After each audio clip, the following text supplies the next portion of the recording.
Jake Morrison sat in the back row of the xenobiology classroom, his human eyes scanning the room filled with beings from across the galaxy. The Galactic Education Station Harmony was huge, bigger than any city on Earth, and it floated in space like a metal moon. Students from hundreds of different worlds came here to learn together, and Jake was one of only 12 humans in the entire station. The classroom itself was a marvel of alien engineering. The walls could change color to match the mood of the lesson, and the desks adjusted automatically to fit each student's unique body shape. Jake's desk was simple and flat, designed for his two-armed, two-legged human form. Next to him sat Zixtel, a being that looked like living crystal with tiny lights dancing inside his transparent body. Zixtel came from a world where his people grew like gems in underground caves. In front of Jake sat Vera, a gentle creature with 6 arms and fur that changed from blue to purple when she was happy. Her people were herbivores from a peaceful world where the biggest predator was about the size of a house cat. She often brought Jake strange fruits from her homeworld, fruits that tasted like sweet music and made his tongue tingle. Threnduk occupied a special water-filled chair that let him breathe properly. His people lived in the oceans of a gas giant, and he needed to stay wet to survive. His skin was smooth and gray, and he had gills that fluttered when he was excited about something. He was the best student in the class when it came to understanding liquid environments. Their teacher, Dr. Callithan, was a tall, thin being with 4 eyes and skin that looked like tree bark. She came from the Zentari Collective, a group of worlds known for their peaceful ways and love of learning. Dr. Callithan had been teaching for over 200 years, and she knew more about alien life forms than almost anyone in the galaxy. Today's lesson was about predator and prey relationships on different worlds. Dr. Callithan was showing them pictures of various creatures on the big screen that floated in the middle of the room. Most of the predators she showed were small and not very scary by human standards. Jake had seen house cats on Earth that looked more dangerous than some of the apex predators from the peaceful worlds. As you can see, Dr. Callithan was saying, her voice soft and melodic, most civilized worlds have evolved past the need for large predators. Natural selection tends to favor cooperation and intelligence over aggression and violence. Jake shifted in his seat. He had heard this kind of talk before. Most alien species came from worlds that were much safer than Earth. They did not understand what it was like to grow up on a planet where everything was trying to kill you. Lions, tigers, bears, sharks, poisonous snakes, deadly spiders, and 1,000 other creatures that could end a human life in seconds. Now, Dr. Callithan continued, let us look at some examples of Deathworld predators. These are creatures from worlds that are considered too dangerous for most civilized species to visit. The screen showed a picture of a creature that looked like a cross between a Volf and a shadow. It had claws like knives and teeth like razors. Its fur was black as space, and its eyes glowed red in the darkness. This is a shadow claw from the world of Umbros Prime, Dr. Callithan explained. They are considered one of the most dangerous predators in the galaxy. They can grow to 8 feet tall and weigh over 400 pounds. Their claws can cut through metal, and they can become nearly invisible when they hunt. Zixtel's crystal body flickered with nervous light. How do any creatures survive on worlds with such monsters? He asked, his voice like wind chimes in a gentle breeze. Very few species evolve on worlds with such predators, Dr. Callithan replied. Those that do are usually classified as Deathworlders themselves. They must develop extraordinary survival skills and physical capabilities just to live through. Each day, Jake felt all eyes turned toward him. It was no secret that humans came from a Deathworld. Earth was classified as a Class 12 hazard world, meaning it was considered extremely dangerous by galactic standards. Most alien species needed special protection just to visit Earth's surface. Jake, Dr. Callithan said gently, perhaps you could share with us how humans learned to survive alongside such dangerous creatures. Jake cleared his throat. He never liked being the center of attention, but he understood that his classmates were curious about his world. Well, he began. On Earth, we learned to use tools and work together. We also learned to think like predators when we needed to hunt, and think like prey when we needed to hide. Our ancestors had to be smart and tough to survive. Vera's fur turned a worried shade of gray. It sounds terrifying, she said softly. How do you sleep at night knowing such creatures exist? You get used to it, Jake said with a small smile. Most predators on Earth avoid humans now. We have been the top predator on our world for thousands of years, but we still remember what it was like to be hunted. Dr. Callithan nodded approvingly. This is an excellent example of how different evolutionary pressures create different survival strategies. Humans develop persistence, hunting, tool use, and social cooperation to overcome physically superior predators. Just then, a sound filled the classroom that Jake had never heard before on the peaceful station. It was a loud, wailing siren that made his human instincts immediately alert.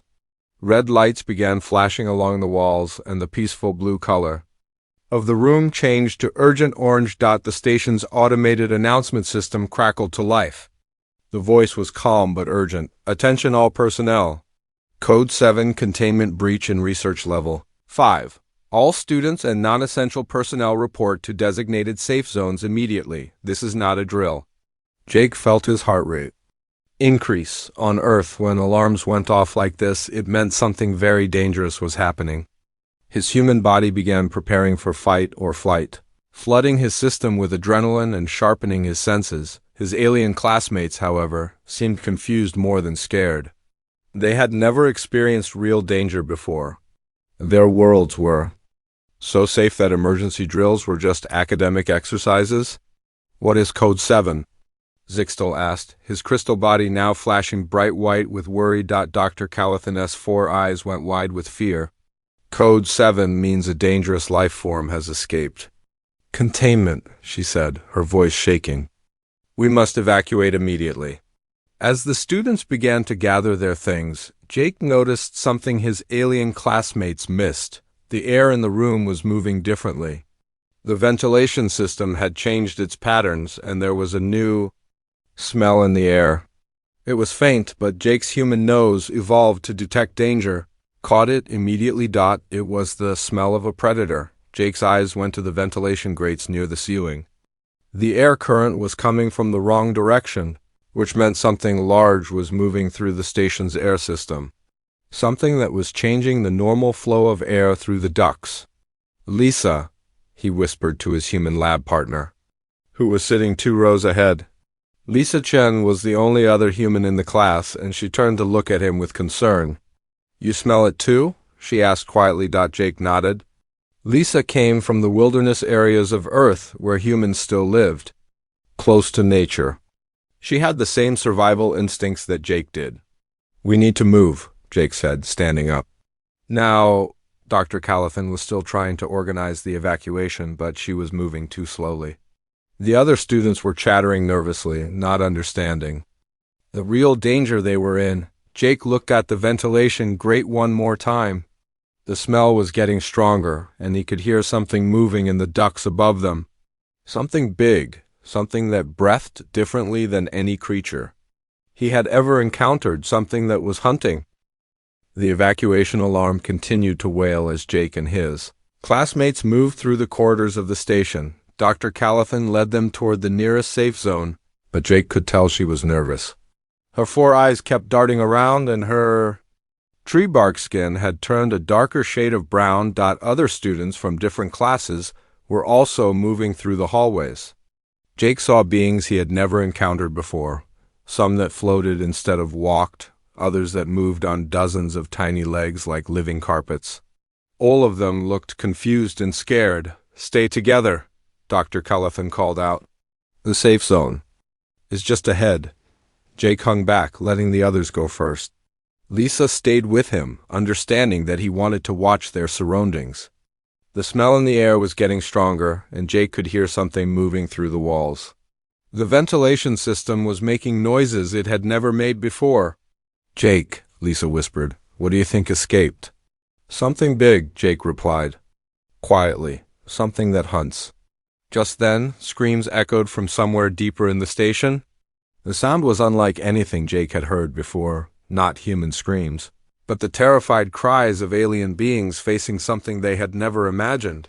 The station's communication system crackled again. This time, the voice was not calm. All security teams to research level 5. Repeat, all security teams to research level 5. We have confirmed casualties. Jake felt his blood run cold. Casualties meant the creature had already killed someone. His human instincts told him they were all in serious danger. Security officers began running past them in the hallway. They carried weapons that looked like fancy flashlights, energy weapons designed to stun rather than kill. Jake realized these officers had probably never faced a real predator before.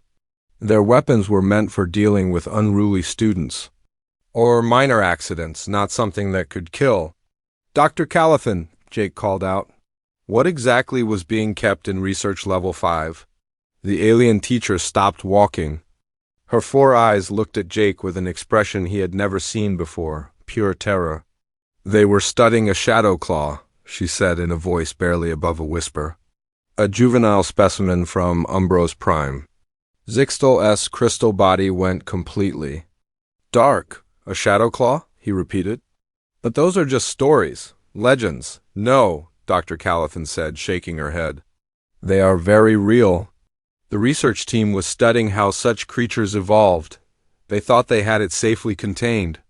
Jake felt his heart start beating faster. He remembered the picture from class, the creature that looked like a cross between a Volf and a shadow, with claws that could cut through metal and eyes that glowed red in the darkness. "How big was the juvenile?" Jake asked. "About 6 feet. Tall," Dr. Callithan replied, "and it was still growing." Lisa grabbed Jake's arm. "We need to get out of here," she said urgently. More screams echoed through the station, closer this time. The lights in the hallway flickered and Jake could hear the sound of metal being torn apart. Something was ripping through the station's infrastructure. The security officers who had run past them earlier came running back, but now there were fewer of them. The ones who returned looked terrified, their faces pale with shock. "It's not working," one of them was saying into his communicator. "The energy weapons just bounce off its hide. We need heavier firepower." Another officer was shaking his head. "There is no heavier firepower on the station. This is an educational facility, not a military base." Jake stepped forward. "Excuse me," he said to the officers. "What exactly happened?" "Down there?" The lead officer looked at Jake with exhausted eyes. "The creature is hunting," he said. "It's not just attacking randomly. It's systematically moving through the station, and it seems to know where we are before we can find it." "How's that possible?" Dr. Callithan asked. "It's using the ventilation system," the officer explained. "It can smell us, hear us, and track our movements through the air ducts. Every time we try to corner it, it disappears into the walls." Jake nodded. This made sense to him. On Earth, many predators use their senses to track prey. A creature from a Deathworld would have even better senses than Earth predators. "Where is it now?" Jake asked. The officer checked his scanner. "Last confirmed sighting was on level 3, moving upward. It seems to be heading for the main educational hub." Jake's blood went cold. The main educational hub was where hundreds of students were gathered in the safe zones. If the creature was heading there, it was not looking for an escape route, it was looking for a hunting ground. "We need to warn everyone," Jake said urgently. "We are trying," the officer replied. "But the creature has damaged the communication systems in several sections. We cannot reach all the safe zones." Jake looked around at his classmates. They were all listening to the conversation, and he could see the fear growing in their eyes. These beings had never faced a real predator before. They did not understand what they were dealing with. "What does a shadow claw want?" Jake asked Dr. Callithan. "I mean, what is it trying to do?" Dr. Callithan thought for a moment. "On Umbros Prime, they are territorial predators. They claim an area and defend it from all other creatures. They are also known to collect food sources in their territory." "Food sources?" Jake repeated. "You mean prey?" "Yes," Dr. Callithan said quietly. "They keep live prey in their territory to feed on when they are hungry, Lisa's face went pale. "It's trying to make the station its territory," she said. "It's going to keep everyone alive so it can hunt them whenever it wants." Jake felt his human instincts fully kick in. His heart rate increased, his breathing became deeper, and his senses sharpened. His body was preparing for danger in ways that his alien classmates could not understand. "We need to move," he said firmly. "Now." But as they started walking again, Jake heard something that made him stop. It was a sound coming from the ventilation grate above them, a soft scraping noise, like claws on metal. "Everyone freeze," Jake whispered. The group stopped moving. In the silence, they could all hear it now, something large moving through the air ducts directly above them. The sound was getting closer. Jake looked up at the ventilation grate. It was about 8 feet above the floor, and it was large enough for a creature to crawl through. As he watched, he saw something that made his blood run cold. 2 red eyes. Staring down at them through the grate, the Shadow Claw had found them. For a moment, predator and prey stared at each other. Jake could see the creature's face through the grate. It was covered in black fur, with a mouth full of sharp teeth and eyes that glowed like burning coals. It was studying them, deciding which one to take first.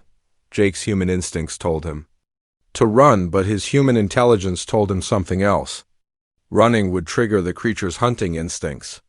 Instead, he needed to think like a predator himself. "Everyone walk slowly toward the safe zone," Jake said quietly, not taking his eyes off the creature. "Do not run. Do not make sudden movements." "Why?" Zixtel whispered, his crystal body flickering with fear. "Because," Jake said, still staring at the red eyes above them, "running makes you look like prey." The Shadow Claw watched them as they moved slowly down the hallway. Jake could see its intelligence in those red eyes. This was not just a mindless monster, it was a thinking, planning predator that was deciding when and how to strike. As they reached the corner, Jake heard the sound of metal being torn apart. The creature was breaking through the ventilation. Great, preparing to drop down into the hallway behind them. The hunt had begun, and Jake realized that he and his classmates were now the prey. The sound of tearing metal echoed behind them as Jake and his classmates hurried toward the safe zone. Jake could hear the Shadow Claw dropping down into the hallway, its claws clicking on the metal floor as it landed. The creature was no longer hiding, it was ready to hunt. "Move faster," Jake whispered urgently, but not too loud. He did not want to attract the creature's attention with sudden noises. They reached the safe zone, which was a large room with thick metal doors and no ventilation. Grates. About 50 students from different species were already inside, all looking scared and confused. Security officers were trying to keep everyone calm, but Jake could see the fear in their eyes too. Dr. Calathan sealed the door behind them with her access card. The heavy metal door slammed shut with a solid thunk that should have made everyone feel safer. But Jake noticed something that worried him. The door was designed to keep students in during emergencies, not to keep dangerous predators out. "Are we safe here?" Vera asked, her fur now a deep purple color that Jake had learned meant she was terrified. "For now," Jake replied, but he was not convinced. He walked around the room, examining the walls and ceiling. There were no ventilation grates, which was good, but there were other openings, maintenance panels, cable access points, and emergency exits. Lisa joined him in his inspection of the room. "What are you thinking?" she asked quietly. "I am thinking this room was not designed to keep out something like a Shadow Claw," Jake said. "Look at those maintenance panels. They are just held in place with simple latches." As if to prove his point, a soft scratching sound came from behind one of the wall panels. Something was moving through the maintenance tunnels that ran throughout the station. The other students heard it too. Zixtel's crystal body began flashing rapidly with panic. "It followed us," he whispered. "Of course it did," Jake said. His voice was different now, harder, more focused. His human body was changing as his survival instincts took over. His heart was beating faster, his breathing was deeper, and his senses were becoming sharper. "It is a predator. This is what predators do." The scratching sound moved along the wall, and Jake followed it with his eyes. He could track the creature's movement just by listening to the sounds it made. On Earth, humans had learned to hunt by sound, and now those same skills were helping him understand what the Shadowclaw was doing. "It is mapping the room," Jake said quietly to Lisa. "It is learning where we are and how to get to us." The security officers were talking nervously among themselves. One of them was trying to contact the command center, but the communications were not working properly. The Shadowclaw had damaged more systems than they realized.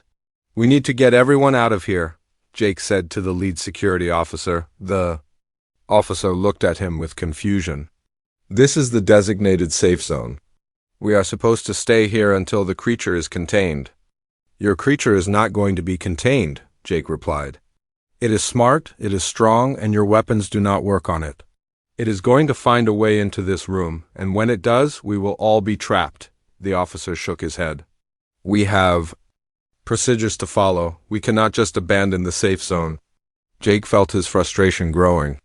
These aliens did not understand what they were dealing with. They had never faced a real predator before, and their peaceful nature was going to get them all killed. The scratching sound stopped. The room became completely quiet except for the frightened breathing of 50 different species. Jake stood perfectly still, listening with his human senses. The Shadowclaw had stopped moving, which meant it had found what it was looking for. "Everyone get away from the walls," Jake said loudly. "What?" the security officer asked. "Why would His question was cut off by a tremendous crash. One of the maintenance panels exploded inward, and a massive black shape burst through the opening. The Shadowclaw was even bigger than Jake had expected, nearly 7 feet tall and covered in muscle beneath its shadow-black fur.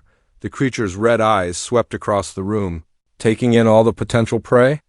Its mouth opened, revealing rows of sharp teeth, and it let out a sound that was part growl, part roar. Several of the alien students fainted from pure terror. The security officers raised their energy weapons and fired. Bright blue beams of stunning energy hit the Shadowclaw. But the creature barely noticed. Its thick hide absorbed the energy without any effect. Jake watched the creature carefully. It was not attacking randomly. It was studying the room, looking for the best way to hunt. Its intelligence was obvious in the way it moved and observed its surroundings. "Lisa," Jake said quietly, "we need to get everyone out of here. Now." "How?" Lisa asked. "The door is sealed, and that thing is between us and the exit." Jake looked around the room again. There was an emergency exit on the far side, but it was behind the Shadowclaw. To reach it, someone would have to get past the creature. The Shadowclaw took a step forward, and several students screamed. But Jake noticed something important. The creature stepped back when they screamed. It did not like loud noises.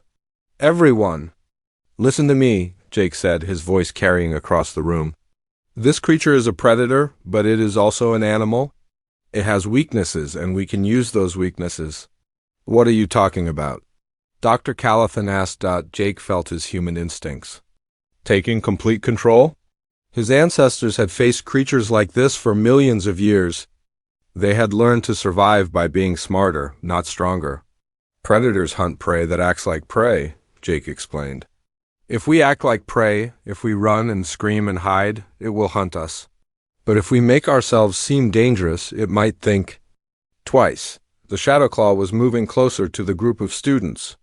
Jake could see it selecting its first target, probably Zixtal, whose crystal body was flashing so brightly it was like a beacon. "What do you want us to do?"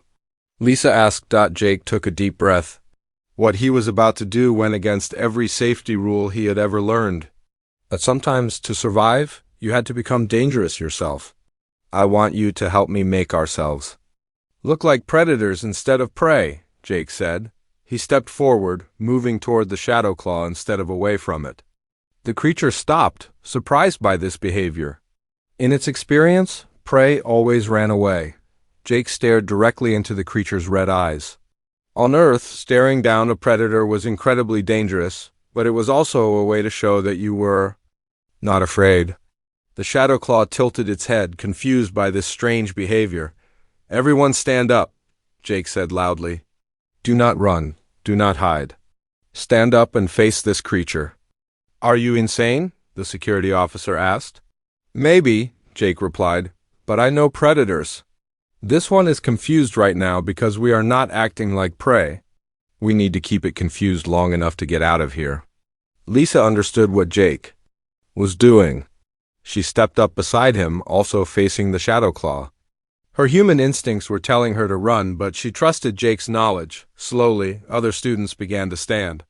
They did not understand what Jake was doing, but they could see that something had changed in the room. The Shadow Claw was no longer moving forward. It was watching them carefully, trying to understand what these strange creatures were. Good, Jake said. Now we are going to move toward the emergency exit, slowly, together, and we are going to keep watching this creature. The Shadow Claw let out another growl, but it was different this time. It sounded uncertain, almost questioning. Jake realized that the creature had never encountered prey that refused to act like prey. For the first time since the crisis began, Jake felt like they might actually survive this. But he knew the real test was still coming. They had to get past the creature to reach the exit. Jake kept his eyes locked on the Shadow Claw as he slowly moved toward the emergency exit. The creature watched him with its glowing red eyes, its head tilted in confusion. This was not how prey was supposed to behave. Stay together, Jake whispered. To the group, move slowly. Do not turn your back on it. Lisa walked beside him, her human instincts also awakening. She had grown up in the wilderness areas of Earth, where her family taught survival skills that went back thousands of years. She understood what Jake was doing, even if it seemed crazy. Jake, she whispered, what if this does not work? Then we fight, Jake replied quietly. But I do not think it will come to that. This creature is smart, but it is also confused. It has never met prey that refused to run. The Shadow Claw took a step sideways, trying to get around the group to cut off their path to the exit. But Jake moved too, keeping himself between the creature and the other students. The alien students were terrified, but they followed Jake's lead. Why is it not attacking? Zixtal asked, his crystal body flickering with nervous energy. Because it does not understand us, Jake explained. Predators usually attack when they are sure they can win. Right now it is not sure. The creature let out another growl, but this one sounded more like a question than a threat. It was trying to figure out what these strange beings were and whether they were dangerous. Jake noticed something else about the creature's behavior. It was favoring its left side slightly, and there was a small cut on its shoulder. It is hurt, he said quietly to Lisa. The security officers did hit it with something. Does that make it more dangerous? Lisa asked. Maybe, Jake replied. Hurt predators can be unpredictable, but it also means it is not at full strength. They were halfway to the emergency exit when the creature made its move. It suddenly lunged forward, not at Jake, but at Dr. Callithan, who was standing near the back of the group. Jake reacted without thinking. His human reflexes, honed by millions of years of evolution, kicked in. He grabbed a metal chair from nearby and threw it at the Shadow Claw's head. The chair hit the creature and knocked it off balance, causing it to miss Dr. Callithan. The Shadow Claw spun around to face Jake, its red eyes now filled with anger. It had been challenged, and that was something it could not ignore. Now you are? Angry, Jake said, facing the creature directly.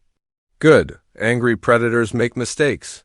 The creature charged at Jake, its claws extended and its mouth open to show its deadly teeth, but Jake was ready. He had been watching the creature's movements, learning its patterns. He knew it would attack high, trying to knock him down with its weight. At the last second, Jake dropped to the ground and rolled to the side. The Shadow Claw's claws passed over his head, missing him by inches. The creature crashed into the wall behind him, temporarily stunned. Everyone move! Jake shouted. Get to the exit now? The alien students ran for the emergency exit, their fear overcoming their confusion. Lisa stayed behind to help Jake, grabbing another chair to use as a weapon. The Shadow Claw recovered quickly and turned to face Jake and Lisa. Now it was truly angry, and its hunting instincts were fully engaged. It began to circle them, looking for an opening to attack. Lisa, Jake said quietly, when I say go, you run for the exit. Do not wait for me. I am not leaving you, Lisa replied firmly. Jake smiled despite the danger. This was why he liked Lisa. She had the same stubborn courage that had kept humans alive on Earth for so long. The creature feinted to the left, then attacked from the right. Jake was ready for this trick, but Lisa was not. The Shadow Claw's claw caught her arm, leaving 3 deep scratches. She cried out in pain but did not fall. Jake felt something change inside him. The sight of Lisa being hurt triggered something primal in his human brain. His vision became sharper, his reflexes faster, and his thinking clearer. He was no longer just trying to survive. He was ready to fight. He grabbed a broken piece of metal from the damaged wall panel and held it like a spear. The Shadow Claw saw the weapon and hesitated. It had never seen prey that fought back with tools. That is right, Jake said, his voice low and dangerous. On my world, we do not just run from predators, we hunt them. The creature attacked again, but this time Jake was ready. He used the metal spear to keep the creature's claws away from his body, and when it tried to bite him, he struck it across the nose with the weapon. The Shadow Claw roared in pain and anger. Lisa, despite her injured arm, grabbed another piece of metal. Now both humans were armed and ready to fight. The Shadow Claw looked from one to the other, clearly confused by this change in behavior. You know what I think, Jake said, circling the creature just as it was circling them. I think you are not as tough as you pretend to be. I think you are used to hunting prey that cannot fight back. The creature lunged at Jake again, but this time he was ready with a different strategy. Instead of dodging, he stepped forward and grabbed the creature's front leg. Using his momentum and the creature's own weight, he threw it across the room. The Shadow Claw hit the wall hard and slid to the floor. For a moment, it just lay there, stunned by the impact. Jake had learned this move from watching his grandfather, who had been a soldier on Earth. Sometimes the best defense was a good offense. How did you do that? Lisa asked in amazement. Leverage, Jake replied. The creature is strong, but it is not used to prey that knows how to use physics against it. The Shadow Claw got back to its feet, but something had changed. It was no longer looking at Jake and Lisa like they were prey. It was looking at them like they were threats. I think it is starting to understand, Jake said. We are not the easy targets it thought we were. The creature began to back away, moving toward the hole it had made in the wall. It was no longer interested in hunting, it was looking for an escape route. It is leaving, Lisa said with relief, but Jake was not ready to let it go. He knew that if the creature escaped, it would just find other prey on the station. Other students who did not know how to fight back. No, Jake said firmly. We finish this now. He moved toward the creature, his improvised spear held ready. The Shadow Claw hissed at him, but it continued to back away. For the first time in its life, it was facing prey that was more dangerous than it was. Jake, what are you doing? Lisa asked. I am showing it that this station is not its territory, Jake replied. I am showing it that we are not prey. The creature reached the hole in the wall and prepared to flee, but Jake was not going to let it escape that easily. He had learned something important about the Shadow Claw. It was not just a mindless killer. It was an intelligent predator that could be reasoned with. You listen to me, Jake said, staring directly into the creature's red eyes. This is our territory now. These are our people. If you want to survive, you will find somewhere else to hunt. The Shadow Claw looked at Jake for a long moment, as if it was trying to understand this strange human who refused to be prey. Then, without warning, it turned and disappeared through the hole in the wall. Jake stood there for a moment, breathing heavily. His human body was still flooded with adrenaline, and his heart was beating fast. But he had done something that no other species on the station could have done. He had faced down an apex predator and won. Lisa walked over to him, holding her injured arm. Is it over? She asked. Jake listened carefully to the sounds of the station. The creature was moving through the walls, but it was moving away from them, not toward other prey. Yes, Jake said finally. I think it is over. The station's emergency lights were still flashing red when Jake and Lisa finally made it to the main security center. Lisa's arm was bandaged, and Jake had several scratches on his face and hands, but they were both alive. More importantly, the Shadowclaw had not attacked anyone else since their confrontation. Commander Veltar, the station's head of security, was a tall alien with blue skin and 6 arms. He had been trying to coordinate the hunt for the Shadowclaw when Jake and Lisa arrived. The commander looked exhausted and frustrated. "The creature has retreated to the lower levels," Commander Veltar was saying to his officers. "We still cannot get close enough to contain it." "Excuse me," Jake said, stepping forward. "I think I can help with that." Commander Veltar looked at Jake with surprise. "You are just a student. This is a matter for trained security personnel." "With respect, sir," Jake replied, "your trained security personnel have not been able to stop this creature, but I have." The commander's 6 eyes all focused on Jake. "What do you mean?" Lisa stepped forward. Jake faced the Shadowclaw directly and made it retreat. "He saved all of us in the safe zone." "That is impossible," one of the security officers said. "No one can face a Shadowclaw and survive." "Humans can," Jake said simply. "Because we understand predators in ways that other species do not." Commander Veltar looked at Jake with new interest. "Explain." Jake took a deep breath. "The Shadowclaw is not just a killing machine. It is an intelligent predator that makes decisions based on risk and reward. When it attacked us, it expected us to run and hide like prey. When we fought back instead, it became confused and uncertain." "You fought back against a Shadowclaw?" another officer asked in disbelief. "Yes," Jake replied, "because that is what humans do. We have been fighting predators for millions of years. It is in our nature." Commander Veltar activated a screen that showed the station's internal sensors. "The creature is currently in Storage Bay 7. It has not moved for over an hour." "What do you think it is doing?" Jake studied the screen for a moment. "It is thinking," he said. "It is trying to understand what happened. Right now, it is not sure if this station is safe territory or if there are more dangerous creatures like—" "Yes, here? More dangerous creatures like you?" Commander Veltar repeated. "To the Shadowclaw, yes," Jake explained. "It has never encountered prey that fought back effectively. From its perspective, humans are a new type of predator that it does not understand." Lisa nodded. "Jake is right. The creature was afraid of us by the end of the fight. It was looking for an escape route." Commander Veltar thought about this for a moment. "If what you say is true, then perhaps we can use this to our advantage."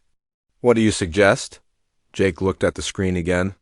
"I suggest we give it what it wants, a safe way off the station. If we corner it, it will fight desperately. But if we show it a path to escape, it will probably take it." "You want to let it go?" an officer asked. "I want to guide it away from the populated areas and toward the docking bay," Jake replied. "Let it think it is escaping on its own, when really we are hurting it where we want it to go." Commander Veltar was quiet for a long moment. Then he nodded slowly. "It is worth trying. Your approach has worked better than ours so far." Jake spent the next hour working with the security team to plan the creature's capture. He used his knowledge of predator behavior to predict how the Shadowclaw would react to different stimuli. They would use sounds and lights to make certain areas seem dangerous, while making the path to the docking bay seem safe. "Remember," Jake told the security officers, "do not try to fight it directly. Your job is to guide it, not to capture it. Let it think it is making its own decisions." The plan worked perfectly. The Shadowclaw followed the path they had laid out, moving through the station toward the docking bay. When it reached the cargo hold, specialized containment equipment was waiting, equipment that had been designed specifically for dangerous creatures from Deathworlds. The creature was safely contained without anyone else being hurt.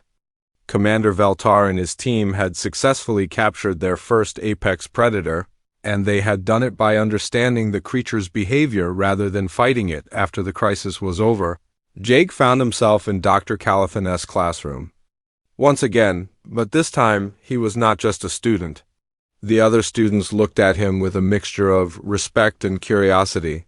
They had seen him face down a creature that had terrified the entire station. Jake, Zixtel said, his crystal body glowing with soft light.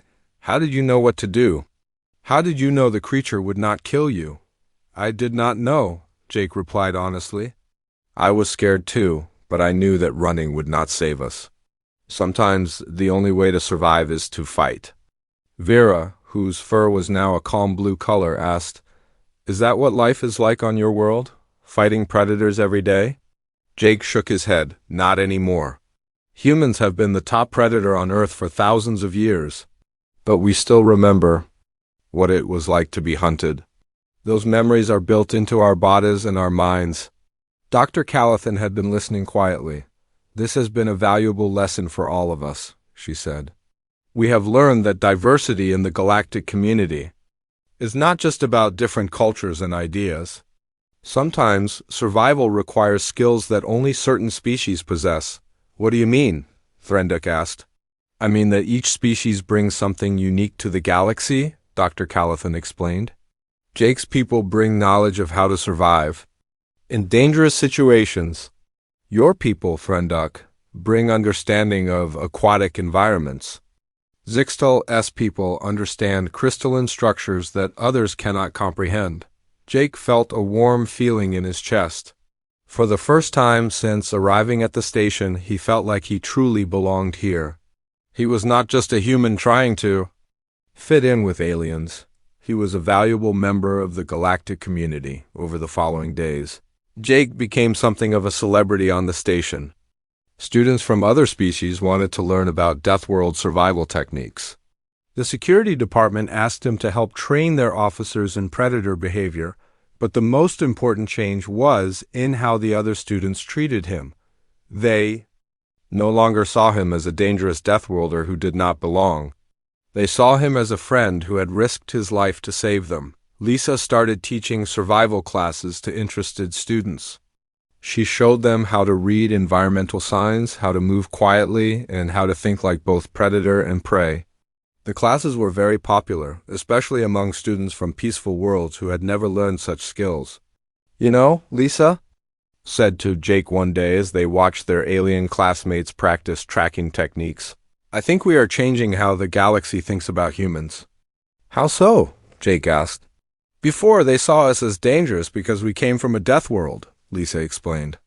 Now they see us as valuable because we came from a death world. We are not just survivors, we are protectors, Jake nodded. I like that better. A month later, Jake received a message from Earth's diplomatic corps. They had heard about the incident on the station and wanted to offer him a position as a specialist in interspecies crisis management. The job would involve traveling to different worlds and helping solve problems that required a Deathworlder's perspective. Jake looked around at his friends in the classroom. Zixtel was showing Vera how to create crystalline structures that could be used as tools. Threnduk was explaining how aquatic hunting techniques could be adapted for land use.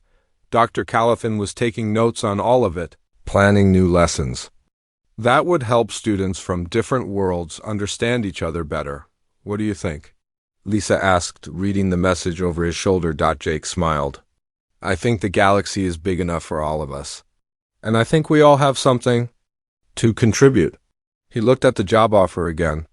It would mean leaving the station and his friends, but it would also mean helping other species understand that being different was not something to fear. It was something to celebrate. I'm going to accept it, Jake said finally. But first, I want to finish my education here. I have learned that I still have a lot to learn from my alien friends, Lisa grinned.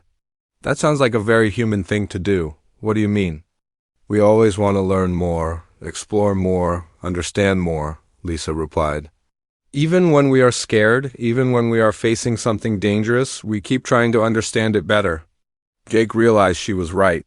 That was what made humans special in the galactic community, not just their ability to survive, but their endless curiosity and desire to learn. They were explorers and protectors, survivors and teachers. As the emergency lights finally stopped flashing and the station returned to normal, Jake felt proud to be human. But more than that, he felt proud to be part of something bigger, a galactic community where every species, no matter how different, had something valuable to offer The Shadowclaw was eventually returned to its homeworld, where it would live in its natural habitat. But the lessons learned from the incident would stay with everyone on the station forever. They had learned that diversity was not just about tolerance, it was about understanding that different did not mean dangerous, and that every species had evolved unique skills that could benefit the entire galaxy. Jake Morrison, the human Deathworlder who had surprised them all, had become a teacher, a protector, and a bridge between worlds.